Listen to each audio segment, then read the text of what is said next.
Hey, y'all. Welcome to the Champagne Wives podcast. I'm your host, Kelly. And I'm your co-host, Nicole. Hey, Kels. Hi. How are you? I'm doing good. How are you, boo? Good. Been a busy week since last time we were in the chairs. Yeah. I feel like so much has happened in just 1 week. But one important thing that happened this last week, and unfortunately, it happened like literally right after we shot our episode. It did. Sis, you said something. That you Which always time? saying something, right?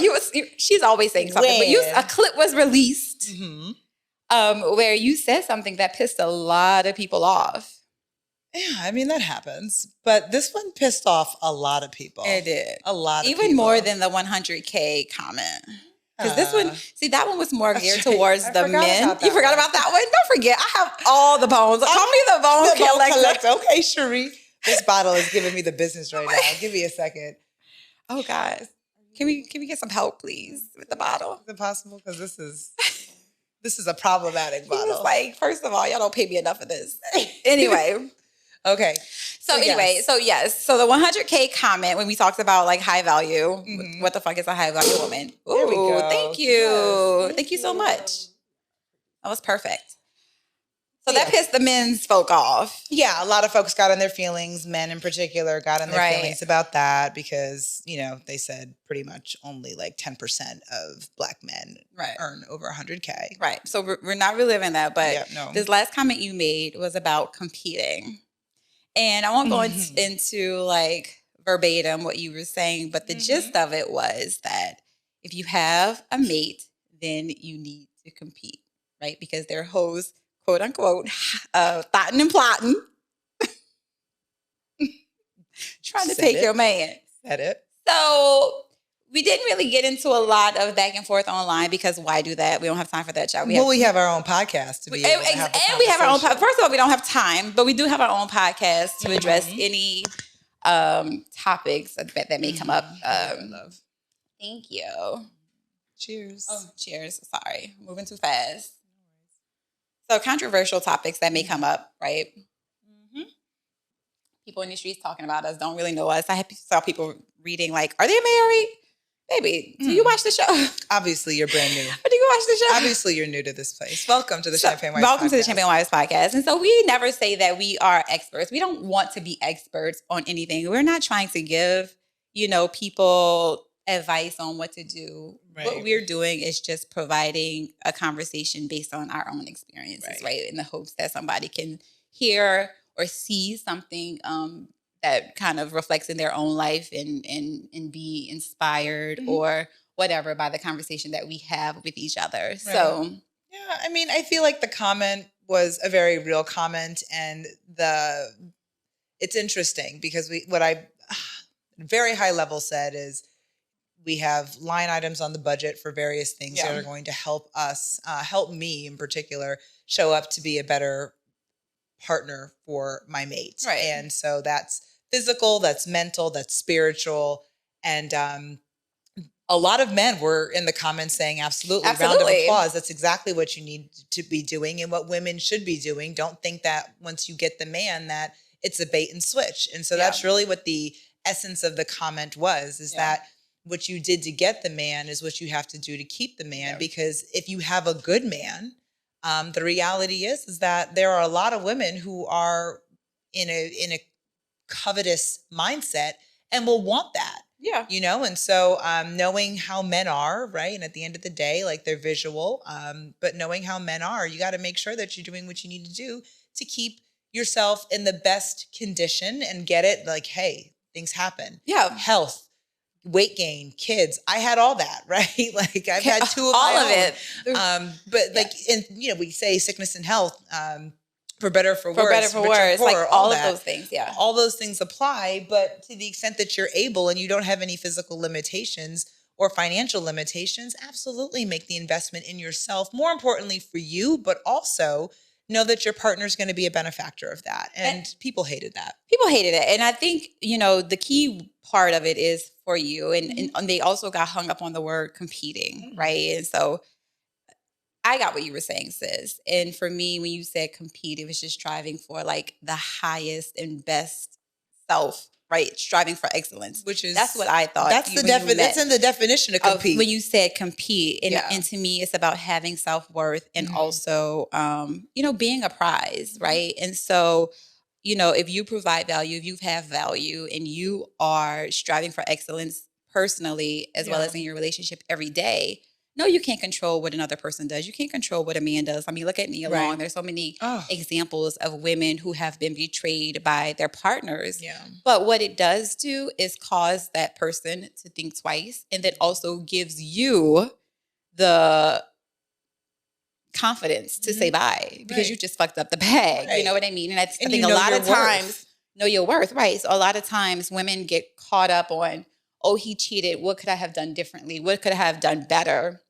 There's some, we start to analyze ourselves, right? And blame ourselves for another person's mistakes or mess ups. Exactly. Yeah. But it has absolutely nothing to do really with the other person. It's just like, baby, if you want to see me walk out the door, if you want to take that risk, that's on you. Yeah. I can't stop you. But you are really fumbling the bag if you do that. You know what I mean? Good luck finding another me. And to me, that's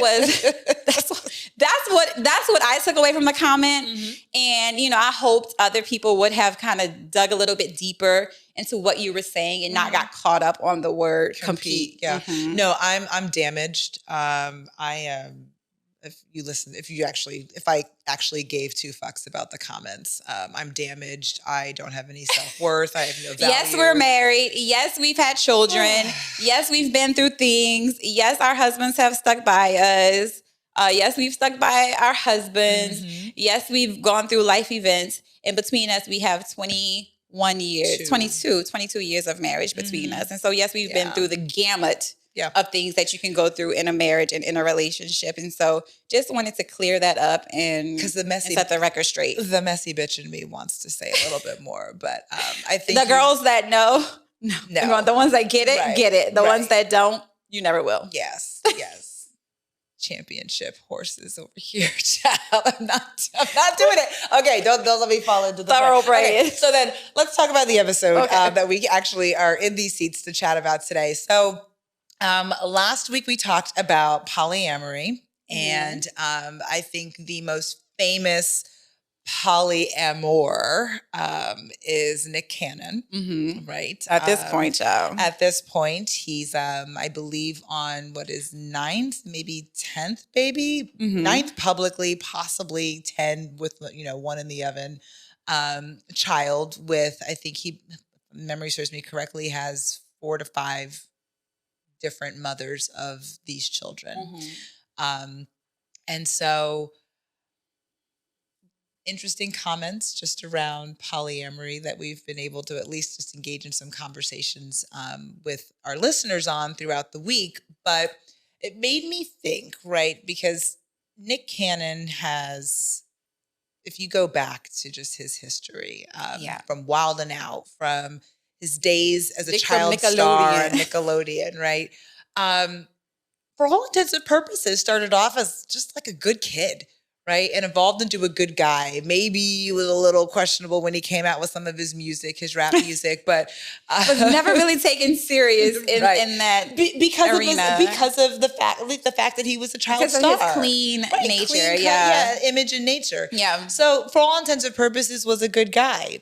And when you think about kind of this polyamorous lifestyle now that he's living, the question to me that comes to mind is he still a good guy, or is he kind of moved into that bad guy territory? So thought it would be good for us to talk a little bit about nice guys. I don't want to say versus because it's not like it's a war, but nice guys and bad guys. And, what are the things that we should be thinking about, especially, to our listening base that is maybe in search of a partner? I get the appeal of bad guys and bad boys, but I also understand the appeal of good guys too, and nice guys. So thought we could talk about it. Well, it's right on time because I literally just saw an article about one of his baby mothers who mentioned that she needed a night nurse because she was so exhausted because she was up with the baby. And somebody was just like, ma'am, you have a rich baby daddy. Have this man pay for you a nighter so you can get some sleep. And she was just like, basically her response was, I am not, or Nick is not my sugar daddy, like basically alluding to like she doesn't ask him for money or he doesn't have to provide financially, at least for that service to her and her baby. And so somebody commented like either he has manipulated her into not asking him for money or feeling uncomfortable with that, or she was weak enough and he felt like he could manipulate her at the beginning to get her to the point where she felt like it would be, I don't know, maybe bothersome or whatever, or make him look like a sugar daddy to ask him for, financial support for her and her child.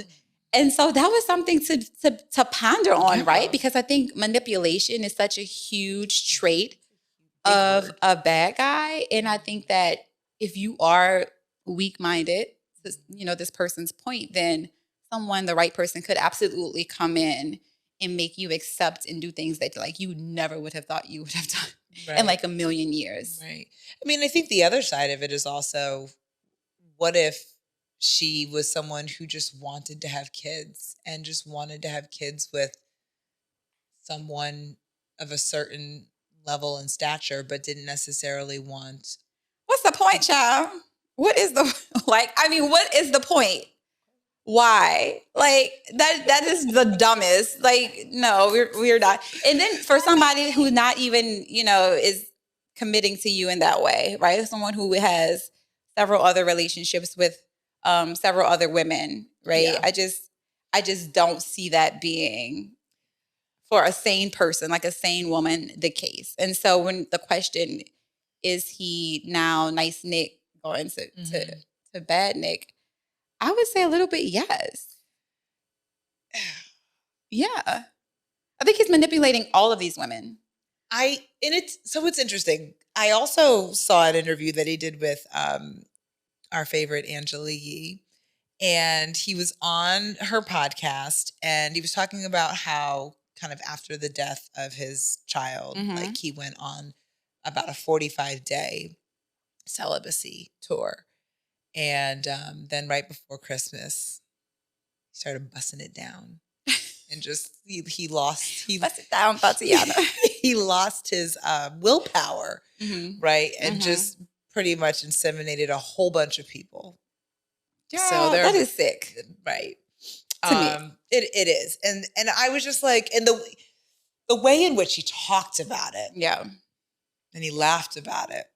That's a bad guy. That is another trait. Yeah. That's another trait. It gave bad guy. It gave big bad guy. It's so crazy. Sure. That's another trait, like bold with sexual innuendos and requests. You know what I mean? Like definitely has the traits, but it's so crazy because like you wouldn't think that, right? Based on like his past and like where he's come from. You looked at him grow up on Nickelodeon and seen his career, and now to be this evolved person, it just seems like he's changed so much. And so, the question is like, has that always just been a part of him, or is it something that just kind of like recently sparked with, I know he has maybe some health issues or other things that's after his divorce and he was hurt in that situation. Like, could something have caused him to switch over to the other side? Well, I believe that he wanted this lifestyle with Mariah, and that's 90% of the reason why they're not together, because Mariah was like, I'm not going to stand for it. Hello. Like,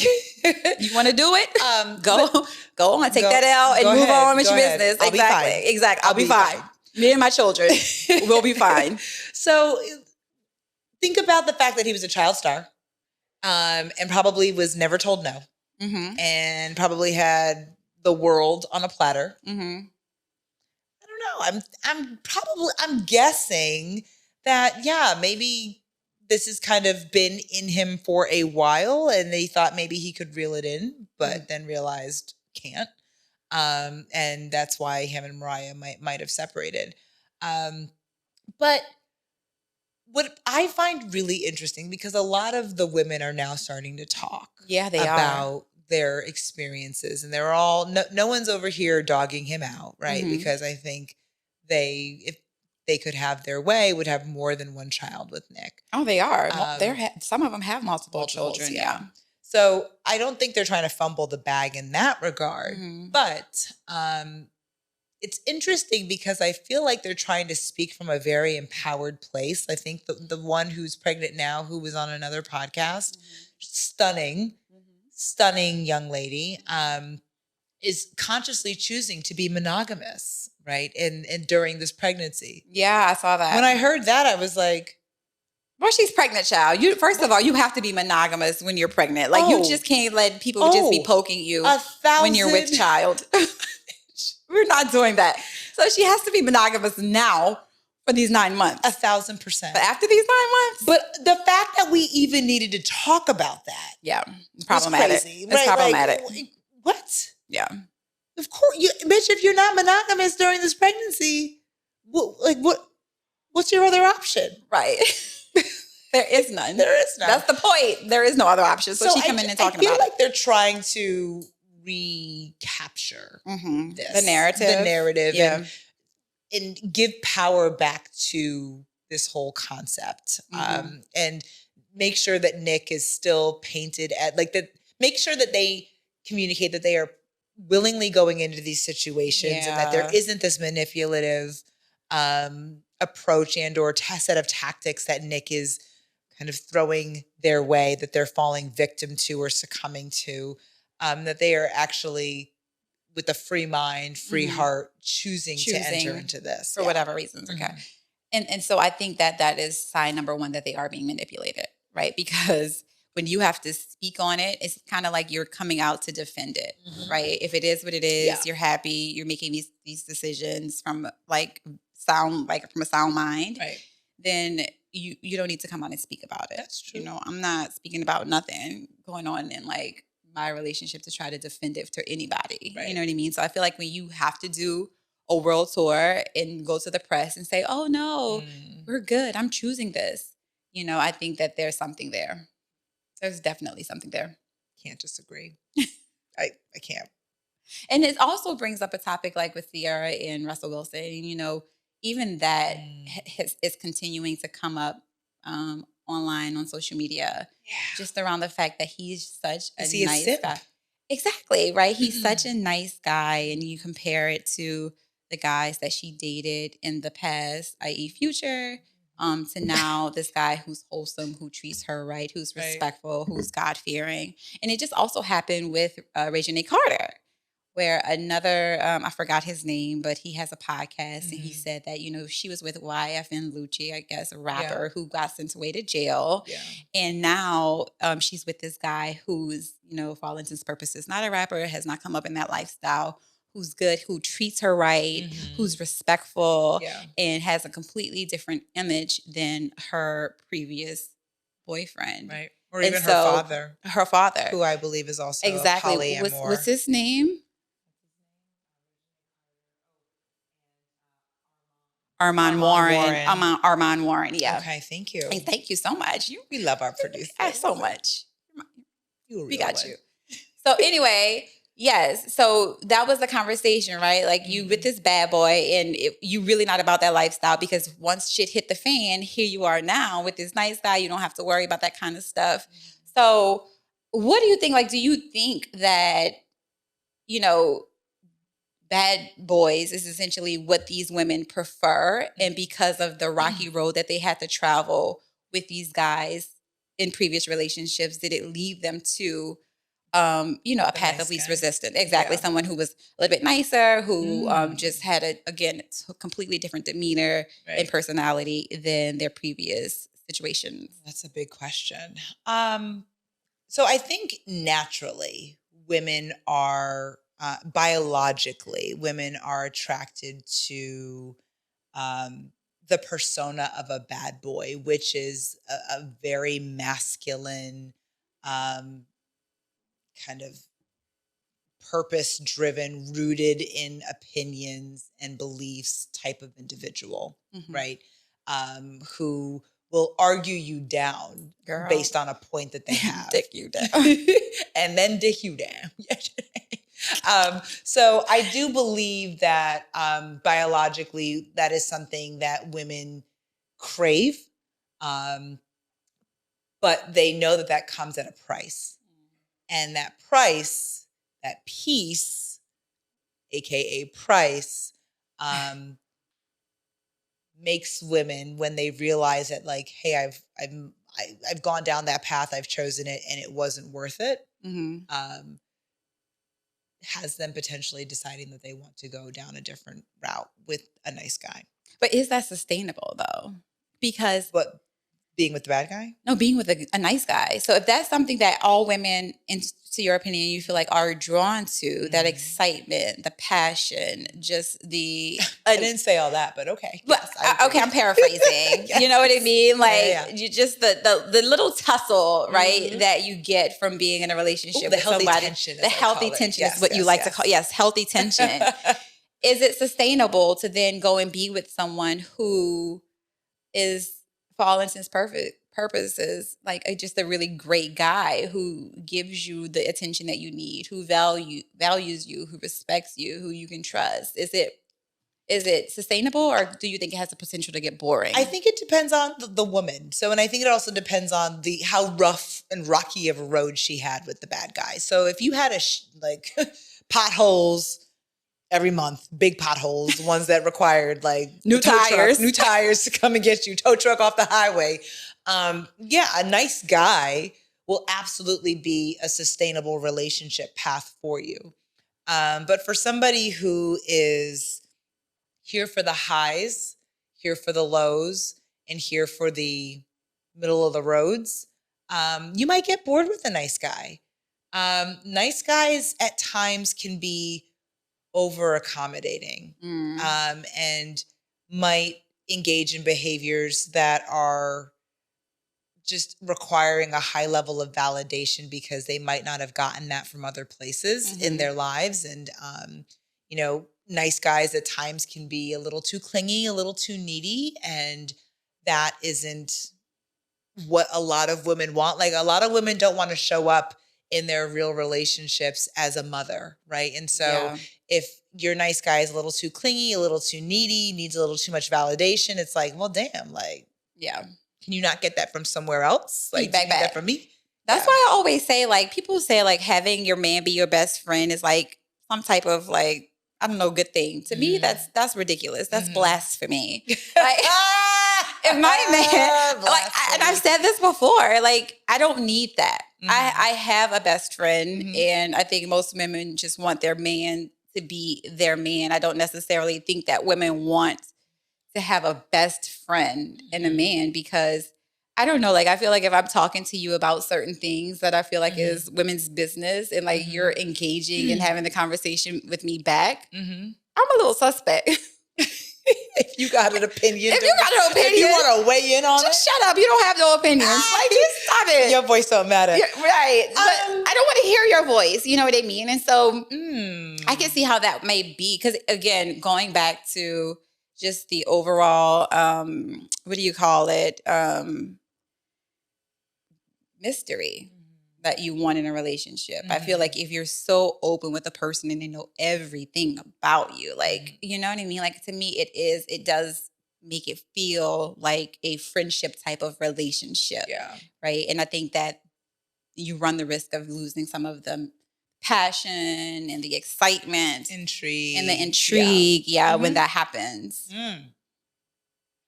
Yeah. So I have a little bit of a different opinion. I want to be intimately familiar with my partner. I mean, but to an extent, right?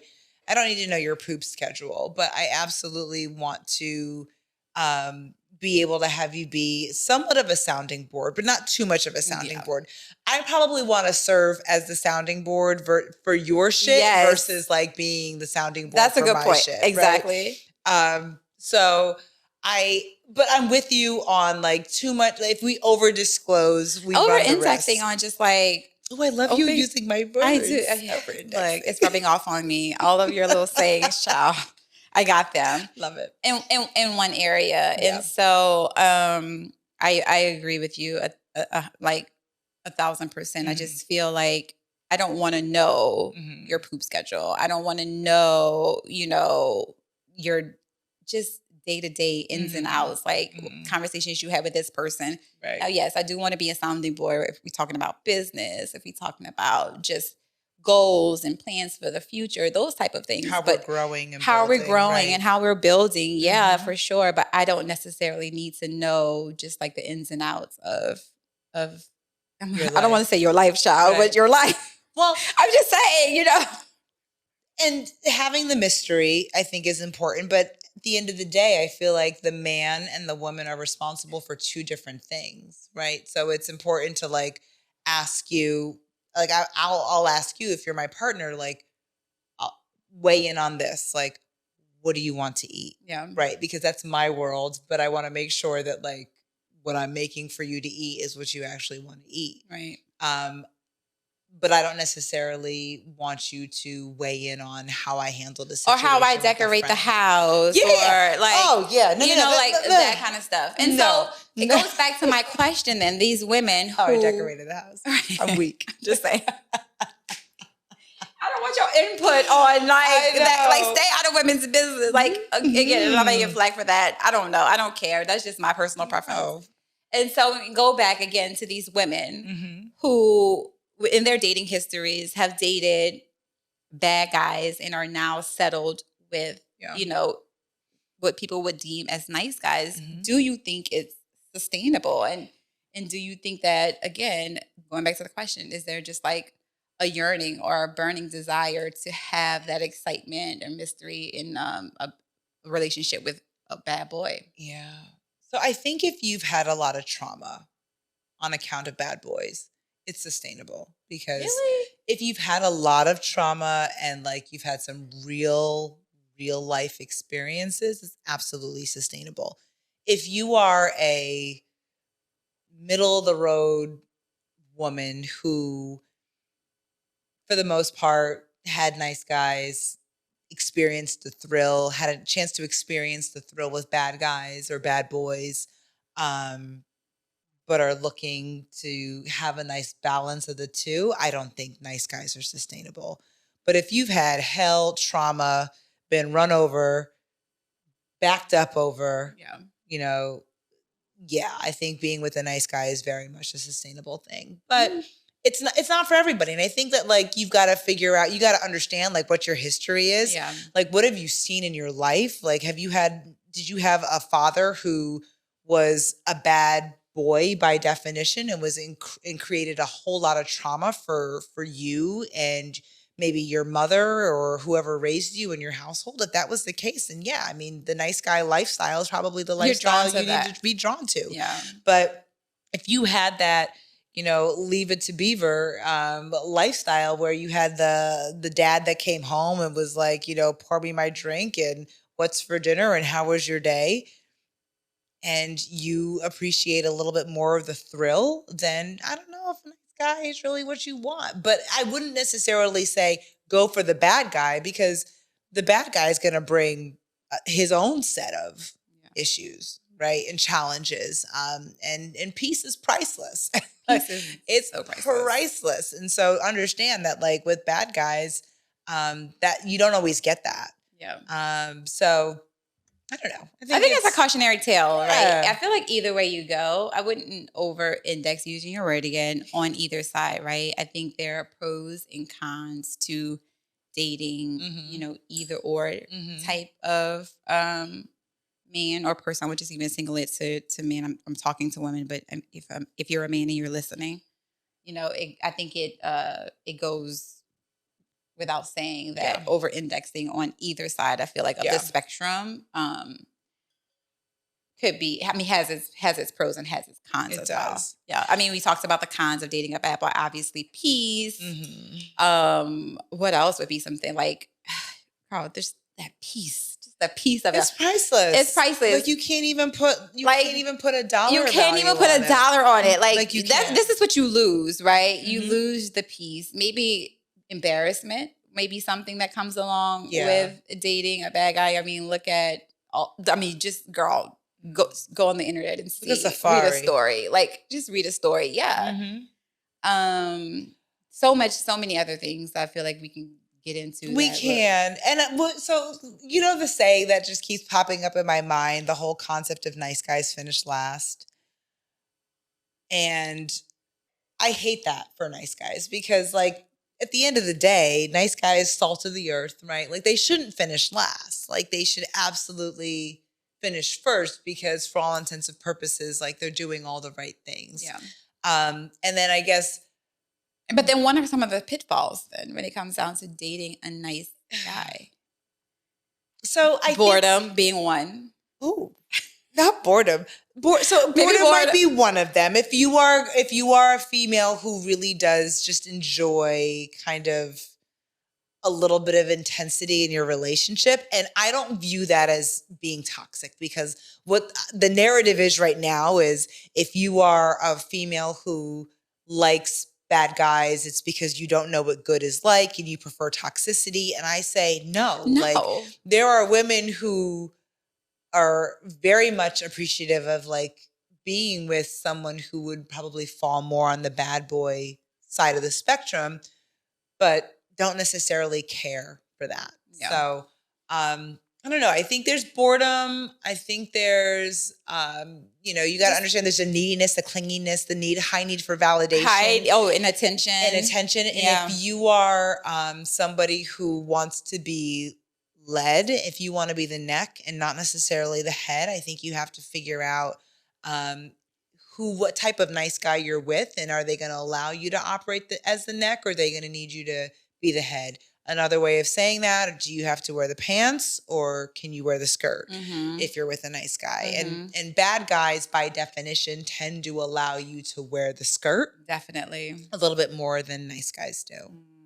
I agree with you there. I think there are pros to being with nice guys. We talked about peace. I think, nice guys are going to validate you. You feel good. Yeah. Yeah, they're going to validate you. A really good feeling. Yeah, they're going to let you know that you're beautiful, you're stunning, that they love this about you, they love that about you. They're going to show their appreciation for you and the things that you do. Yeah. They're going to listen to you and be like intentional and thoughtful. Yeah. Yeah. But, bad guys are going to create that mystery, that healthy tension. And depending on how you're wired, that might be everything. Yeah. Depending on how you're wired. And so we just hope that the ladies who have transitioned over from bad guys to good guys, live happily after. Live happily ever after at the end of the day. I think Russell Wilson, though, I think he is just a combination of, I think a lot of good things, right? He's successful, he's well known, and he is like a good guy to Sierra. Now, I don't know what he was like in the past. I know he was married before, or what he was like in college. But for right now, I think he possesses the best of both worlds because he's really successful. He's well known, and he is choosing to be committed and faithful and loyal to his wife.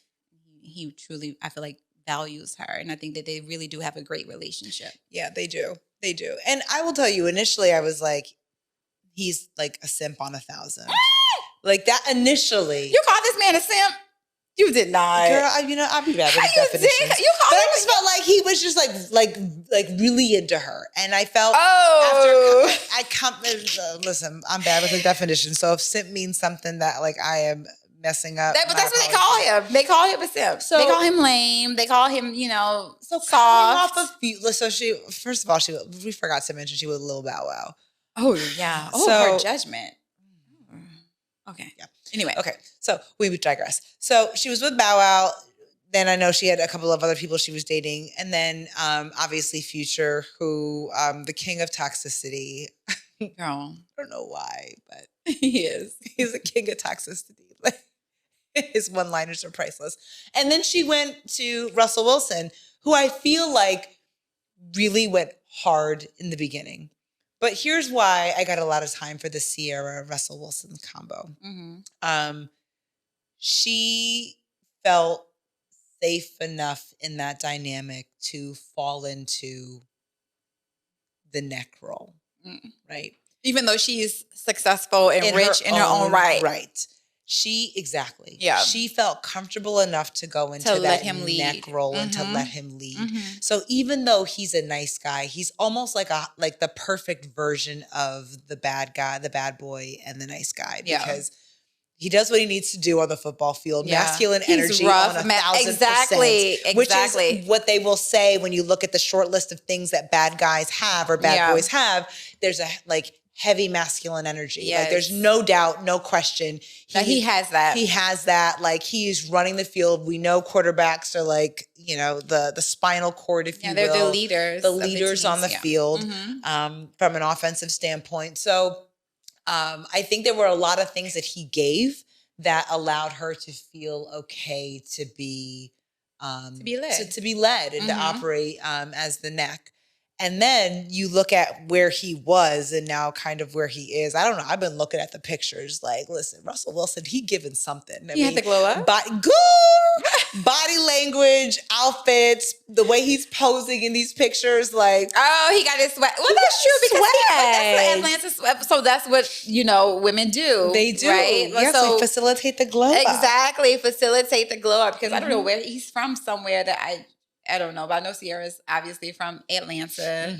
And so I know he's not from a largely black city. And I know that his wife previous to Sierra was white. And so I know that had a lot of influence on him. And I mean, obviously he came from a black family, but I think outside of that, he was surrounded by a lot of white people, white culture. And so I agree with you on the glow up. Yeah. Where's he from? I can't see. Cincinnati got a lot of Cincinnati got shout out to Cincinnati. Shout out to Ohio. Ohio's one of those states that has a lot of major cities. Cleveland, exactly. What part? From a small town, or is he from He's from Cincinnati. Oh, he's from Cincinnati, Ohio. Cincinnati, Ohio. Home of the Bengals. Yes. Well, so let me retract that then. But I do know that his last wife was white. Okay, so we'll run with that. But she has obviously facilitated a significant glow up to the point where we're all looking at Russell Wilson hey, Russell. No, Josh, they're not looking at him like that. No, okay. No. But I'm happy for her. And I'm happy for all of our good sisters who have dated bad boys and now have nice guys. And happy for our listeners and sisters who started off with really good guys and have been able to transform bad boys into... And that's another. Are they transformable? Oh, I think so. For the right one. Absolutely. Yeah, for the right one. Absolutely. Yeah. Absolutely. Have to be for the right one. But eventually that bad boy lifestyle puts wrinkles in your face, girl, STDs in your veins. At some point, you absolutely you want to give up the fast life, and you're ready to just kind of settle down and find the right person who you can do that with. Yeah. And I think that there's a small exception that wants to just keep on going, and that's fine. But I do believe that a lot of bad boys and guys are going through a phase, and again, going back to the point that I made last week, just about the the number of single Black women to single good Black men, and I feel like a lot of Black men are able to kind of tap into that bad boy energy now because the numbers work in their favor. The numbers are working in their favor. 1,000%. Even the ones that you wouldn't even think were like the ones that you're looking at them they got a cock eye, they got crooked teeth, child. Houseway. I was like, a man could get a bit it don't matter what a man look like, girl. He can get a woman, and it's just it's a cock and made me shame. It's a shame. But I will say this to the bad guys, or the bad boys who have subscribed and or tapped in. Be mindful of body counts. Be mindful of how you treat women and what your reputation that you curate in the streets is, because the good women actually care about that shit. And not all women have this Jesus complex where they're like, I can turn him around, right? I think Future is going to have a very hard time finding a woman that truly wants to settle down with him because of his reputation. I don't think so. Listen, he has the money. He has the means, absolutely. But I think he's going to have a hard time finding a solid woman who will be able to look past his history and look past his toxicity. I'll say it because it is. Who will look past that and say, you know what? At the end of the day, that's mine. So my cautionary tale to bad boys who are deep in the bad boy life is just be mindful. Like if you are looking for, at some point, you want to settle down and find your queen. Girl, when Future ready to settle down and find his queen, trust and believe he's gonna find her. So that's fair. But even for the non-futures, right? The people who aren't in the spotlight, who don't have the catalog, right? Like at the end of the day, if you're known in the streets for being in the streets. I just said, like literally 2 minutes ago, like these men do not have a problem getting a woman. I don't know if that's a good thing or a bad thing. From a reputation standpoint. Girl, these men do not have an issue getting a woman. I hate that for us. I hate that for us. Exactly. So that's why we're here trying to give advice, so to speak, based on like, again, our own experiences and, you know, our thoughts about stuff. And so again, they will. It happens every single day. You said it. Nice guys finish last. Future will find a woman, and anybody else like Future, when they get ready to settle down and find a woman, they will have one. That's a motherfucking harsh reality. That's a harsh reality, but it's a reality. A dirt ass dog and still get an A-grade, top-notch bitch. We have to define A-grade and top-notch, but we're not going to do that right now because we have to cut. I feel like we have an episode on the horizon. We do. Talk about that. What the fuck is a high-value woman? It's coming. That was what the fuck is a high-value woman. But we're going to double down on that because we know they hated it, so we're going to bring it back. Because I still feel like, I'm going to end on all that because I still feel like Future could get him a top-notch grade A woman at the end of the day. Because of the means. He'll find her because of this. Yeah. Not on and she won't have peace.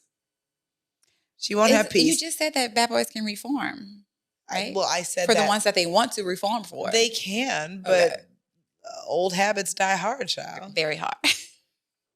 Very hard. Okay. That's enough. That's enough. We're done. Yes, that's enough on that topic. And nice guys, keep fighting. Bad guys, just realize that you were nice guys at some point and you transitioned into a bad guy because some girl really broke your heart. And I'm sorry about that. But come on back. And on that note, we're going to bring in Good Journey for What's Poppin'. Hey. All right. Hey, welcome, Good Journey. Hello. Hey, y'all. Hey, y'all. Ting, ting. Okay, we got 3 stories. Let's get into it. A welfare queen, a cheater, and an opportunistic cougar. Ooh. Let's get into it. Okay. We'll start with the cheater, isn't it? We'll start with the cheater, Ime Udoka, the coach from the Boston Celtics, my nightjob brother in arms. And I was rooting for him and Nia Long real bad. Girl. And he just did what most men in the NBA do. So it's not necessarily all that surprising if we're going to be honest. What a shame. But it's the who, not the what.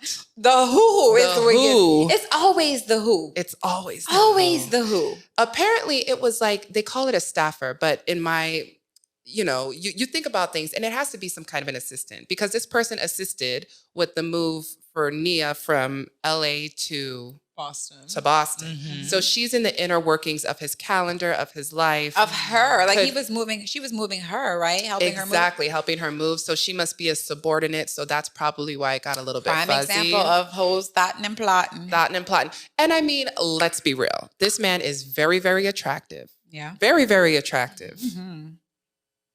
Very attractive. Should we take a moment? I just need a quick pause because he is very attractive. Pay your respects. Okay, a moment of silence. You hear me? Yes. And he's also very wealthy, and he's also very powerful. That's like the trifecta. Is he wealthy though? I mean, he's in the million. He rich. Is he wealthy? Did he bring wealth to his coaching role? He's in the many millions. He earns more money right now than most normal folks will see in their lifetime. So that's rich, not wealthy.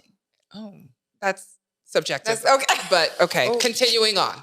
So in the trifecta of men that women typically go after, he's hit all 3 of those points really, really well. Yeah. I feel badly for the good sis Nia Long.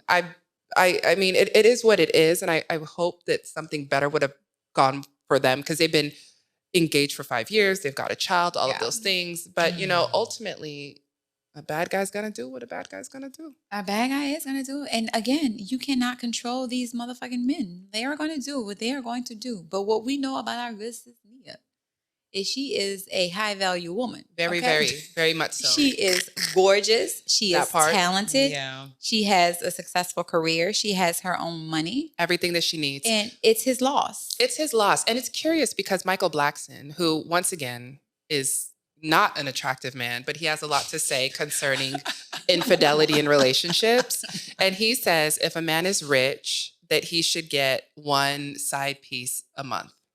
Girl. Clearly, us sitting here as high-value women and people of substance would vehemently disagree with that statement. Mm-hmm. But the fact that people are bought into that is like, then just be single. Like, if that's what you want, that's fine. Just don't be in a monogamous relationship. I don't see what the confusion is. Well, and then to me, that just is like, you don't fall into the category of being a high-value man.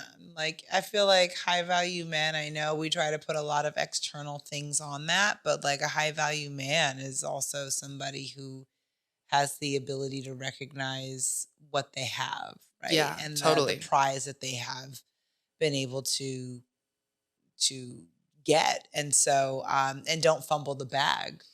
Don't fumble the bag and have self-control. Right. And I feel like self-control, yeah. I think men, they always say that they don't want a woman who's been with a lot of men, right? Mm-hmm. Who has a lot of partners, who's been smashed the homie, all of that. Women feel the same way. That's exactly what I said earlier. I'm not at all interested in a dude that can't keep it in his pants. Mm-hmm. Yep. Or or who that even is disgusting. Like, do you just have condoms in your bag or your pocket? They like messing with these ladies raw, child. What are you doing? What did we say? We talked about again. We talked about this last week, right? With the polyamory, and you brought up a good point about the bonobo, right? Mm-hmm.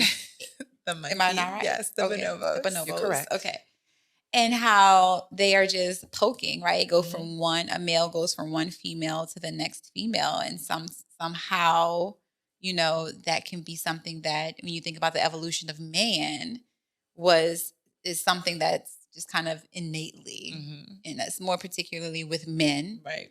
Specifically powerful men, right? Who have the access, the means, the resources, and the options. Right. It just makes it so easy. I think the level of discipline and keeping it in your pants that you have to have that's the flex. as a man in that position is extremely high. And that's why, again, we talk about the Russell Wilsons of the world, somebody who checks all the boxes, but for all intents and purposes can still be faithful and committed. That his to wife me is the most attractive thing. It's very attractive. Exactly. Mm-hmm. Yep. Because who is this man? This man has been, we've known about him, but he's been was in the background. NBA finals last year, but he's not like the most famous person. He's not. And even he played basketball. He did? Yeah, John, you didn't know that? I don't know that man. Okay. So what do you think this man came from, child? Well, I knew he was a coach. I don't watch the NBA like that. I'm not all up in it. He's my Niger brother. That's where she knew he came from. And that's all that I needed to know. Your Niger brother was once a basketball player. Oh, look at God. Who knew that, child? But he was retired and like, I don't even know if he had, obviously he never had like a real name for himself because you didn't know about him. Yeah. But now look at him. He's in a position of power. He's a coach. And look, you're talking to a staffer. Well, what I know to be true is the Black community views Nia Long as like she's everybody's daughter. She's untouchable. I mean, Love Jones, best man. I mean, the catalog is strong. Yeah. So what we know is that the Black community will not let her fall and will uplift her and be there to support her. And I am sad for her on this. She tends to live what seems to be a pretty private life. Yeah, she's not really in the blogs like that. So the fact that like this is so public, she's been able to be famous for so long and never really have a scandal. But that's like bring you down. That's I hate dudes sometimes. Like why? Peace. Your peace, ladies. Mm-hmm. Like she has been these many years. Gone these many years. Unscathed. No scandal, unscathed. Everybody loves her to this day. She has had a 30-year career. I don't even know, 20, 25, a Mm-hmm. very long career. Yeah. And now she's in the midst of this whirlwind of a scandal. And to her comments, she didn't even know that it was happening until it came out. She had in no the idea. press. Yeah. Like he didn't even have the decency to tell her that this is about to come out. Gird your loins. It's about to go down. This is giving, call your publicist. Right. Get your affairs in order and together. This is giving Tristan Thompson knowing that he had a child. And still move forward with the embryo transfer. That part. That's so the most unforgivable. That is so narcissistic. That's the most unforgivable thing. That is sick. The way you knew. The way my eyes watered up a little bit bad when I for watched that. Peace. Felt Ladies, bad for protect sis. your peace. At all costs. That was horrible. I mean, horrible. Literally embarrassed as a Jamaican. That we share the same. Is he Jamaican? I thought he was from Canada. No. His mom is Jamaican. Oh, but they're from Canada. So she's a Jamaican Canadian. That's sure. what I thought. Okay. How you know all this stuff about NBA players, child? Oh, God, come on. You got all this tea on NBA players. I be reading. Probably. I be reading. Yeah, I be like, I don't know. I be like, I'm telling you. Yeah. Okay, next story. Brett Favre, and we don't really talk about white football players here, but this is of importance to me. Mm-hmm. He has been caught in an embezzlement scheme with the state of Mississippi.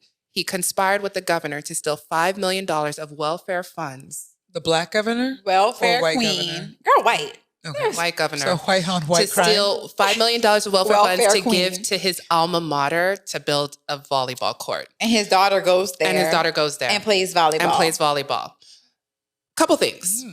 Brett Favre is a millionaire football player. Hall of Famer. He has $5 million. Yeah. He has $5 million. Why are you taking welfare funds from people who need it to build a gym? I'm not shocked, child. I'm disgusted. The rich get richer. It's disgusting. I had the same thought. Yeah. And the rich get richer off the poor. Yeah, exactly. Off the backs of the poor. Off the backs of the poor. And then they have the audacity to say that, those folks aren't using the resources correctly. They're not using the food stamps correctly or the welfare funds correctly. You worried about what they're using their resources for. Meanwhile, you've given this man. That's what I'm saying. That's always the case. And that's always the case with the government. And they've always tried to paint a picture that poor Black people are a scourge on the society. Have been abusing the welfare system and taking advantage of the resources. And that's the biggest crock of bullshit. That part. Because the reality is that white people have been taking advantage in Britain for years. For centuries. America was built on the backs of slaves, free labor. Like what? White people have figured out, and maybe it's not white people, but very wealthy people have figured out. Majority of the wealthy people in this country are white people. To beat the system, how to beat the rob system. it. Right. Yeah.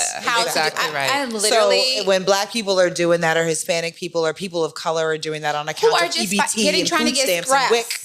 Right. Scraps, girl, like which are rationed, and WIC, it'll tell you you can only buy this type of stuff using these benefits. So when we talk about it being rationed, it's significantly rationed. Right. And I will also say this.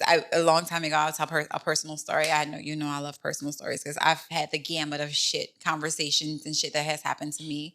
And so I was with a coworker, somebody who I don't work with currently to this day, but we were riding in the car and he was just offloading to me about welfare and how people are taking advantage of welfare. I know what he was talking about. Black people. White? He was white. Okay. People taking advantage of welfare and they needed to stop and just completely judging. He was like, but my sister's on welfare. But she needs it because she's disabled. And okay. So she's on Social Security or she on welfare, she's child? On welfare, child. And I'm just like, in my mind, why is it's okay for her, but it's not okay for others, other Black people, exactly, to receive the same benefits because it's something being done maliciously to take advantage of the system. And that's really, truly the way that people think. And I don't even think him and people like him care about what Brett Favre has been doing. No. They don't care. They see nothing wrong with it. It's so ignorant. It's so deeply rooted in racism. Yes, systemic racism at its finest. Yeah. Right here. Well, I just feel like I need your former coworker to, and people who have that mindset to not speak on things that they are not educated to speak on, because they don't know the reality of people of color or marginalized people who have systematically not been given opportunities to be able to improve their situations. And I cannot stand, and I've been in a lot of those situations. A lot of those conversations. With people who, tend to be white, who tend to be affluent, to speak to you. Who, because I have achieved or amassed a level of success, they think that I am not. You're not one of those. I'm not one of those type of black people, right? But who feel comfortable to share those opinions. And what you need to know is that shit ain't safe with me. Never. It's not, because my mouth will runneth over, right? And my opinions will runneth over. And I it's a cautionary tale to people who are feeling like it's okay to weigh in on things that they have absolutely no place to weigh in on. Yeah. Do you think he will be held accountable? No. Absolutely not. That's a rich white man. No. Yep. That's beloved by America. Protected. He's America's. He'll pay a fine. Correct. He'll pay a fine just so that it looks good in the press. But that's horrible. Nothing's gonna happen. And that's a federal crime, by the way. Embezzlement. Oh yeah, of welfare funds. That's a federal crime. He should do federal time. He won't. He should. Let's see what the courts do. Yeah. Last story, and I'll keep it brief. Larsa Pippen. Larsa Pippen is something else. So she is currently dating Marcus Jordan. That's why it's hot. Jordan. Who's he? Oh, that's going to be Michael Jordan's son. The same Michael Jordan that played with Scottie Pippen? Come on, somebody. What? That's the same. Are you connected those dots? I was waiting for it. Disgusting. I'm like, who's who? Here's the thing. Who that? Here's the thing. She's 48. He's 31. Go get your groove back, Stella. That's fine. But I feel like she's doing this on purpose because she knows that the blogs are going to pick it up. She knows that people are going to make that very same connection and have a story to write about it. I feel like ever since Larsa Pippen was booted from the Kardashian camp, she's been grabbing at straws trying to get back into like the limelight. No, she's Debbie Desperado by definition. Debbie Desperado. Chloe coined the term Debbie Desperado. That is Larsa Pippen. Is Debbie Desperado. Larsa is Debbie. Debbie is Larsa. Like, she's sick. Girl, sit down somewhere. Please. Go be a philanthropist. Go raise your children. Do something. You're doing too much. She's on OnlyFans showing her feet. Real bad. Big money. And here she's already wealthy. Like this is not a woman that needs coin. She doesn't need, she just needs fame. She needs attention and validation. validation. You think it's fame or you think she's just a hoe? Oh. Well, both can be true. At the same time. Both can be very true. Yeah. I think she has a high need for validation. I think she has high need to, I think she might have realized at some point that like Scottie Pippen, while he had a lot of talent and a lot of money, was lacking in the looks department. And I think not the way you shifted your body and you should have but maybe she came to the conclusion that like, hey, this is an opportunity for me to upgrade and get the type of man that I feel like I have aesthetically always been deserving of. He ain't all What does Marcus look like? Do I need to Google him? You Google him, child. Here go a photo right here. He's not even that attractive. I don't even know what he does. He probably works for his dad's company. Probably. But he's not like. If I may. He's giving more than Scotty. If I may, I think that it doesn't necessarily have a lot to do with looks because she could get anybody that looks any kind of way. It's inheritance? What do you think? No, I think it's attention. Girl, can I finish my sentence? Okay, go ahead. Bye. Sorry. I think that, you know how when people are rich and they lose their wealth, they try and get back to their wealth somehow. They try and get back to their richness somehow. She had the pinnacle of fame with the Kardashian clan, and that was taken from her.